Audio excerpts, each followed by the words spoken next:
उत्तर प्रदेश के चुनावी खेल में वैसे तो कई खिलाड़ी हैं, लेकिन इस बार का सियासी मिजाज बता रहा है कि ट्रॉफी के लिए असल लड़ाई भगवा बनाम लाल टोपी की है।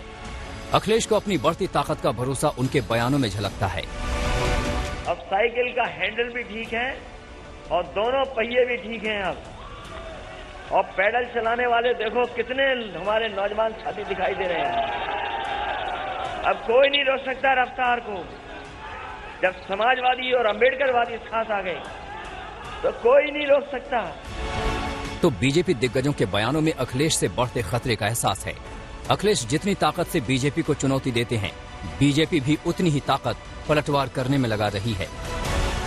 हमें फर्क महसूस करना पड़ेगा सामाजिक न्याय और सामाजिक शोषण में, कि जो लोग गरीबों का हक छीनते थे, डकैती डालते थे, पेशेवर अपराधियों को अपना शागिर्द बनाते थे, जब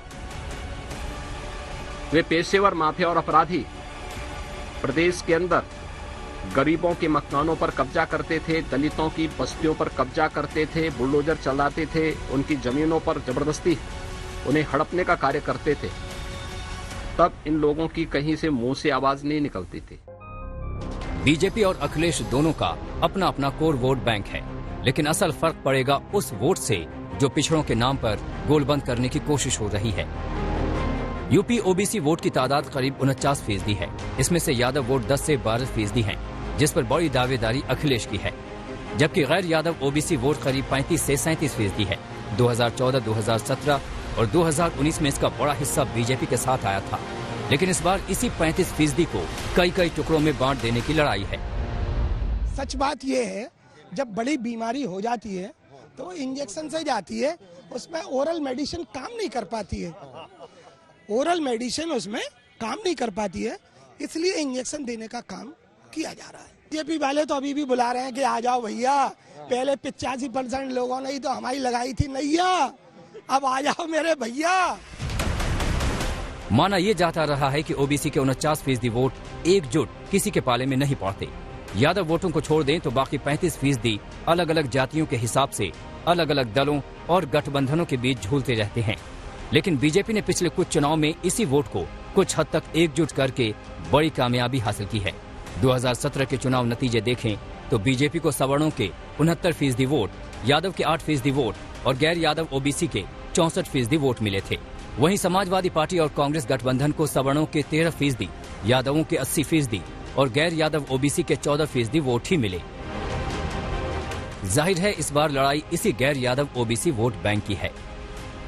बीजेपी का अगर हम प्रदर्शन देखें यूपी में, चाहे वो 2014 का चुनाव है, 2019 का लोकसभा चुनाव या 2017 का विधानसभा चुनाव, इन चुनाव में बीजेपी ने जबरदस्त जीत हासिल की थी। इस बड़ी जीत के पीछे एक वजह थी लोअर ओबीसी का वोट। अब अगर ये लोअर ओबीसी के नेता बीजेपी को छोड़ समाजवादी पार्टी में जा रहे हैं, स्वाभाविक है इसका नुकसान बीजेपी को होगा।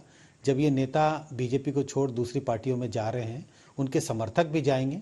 मैं ये नहीं कहता कि इनके सारे के सारे समर्थक उनके साथ चले जाएंगे और सारे लोअर ओबीसी के वोटर अब समाजवादी पार्टी को वोट करेंगे, लेकिन नुकसान तो होता हुआ सीधा सीधा बीजेपी को दिखाता है। स्वामी प्रसाद मौर्य, दारा सिंह चौहान, धर्म सिंह सैनी समेत 11 विधायक अचानक पाला बदलकर बीजेपी को बाय बाय कर चुके हैं।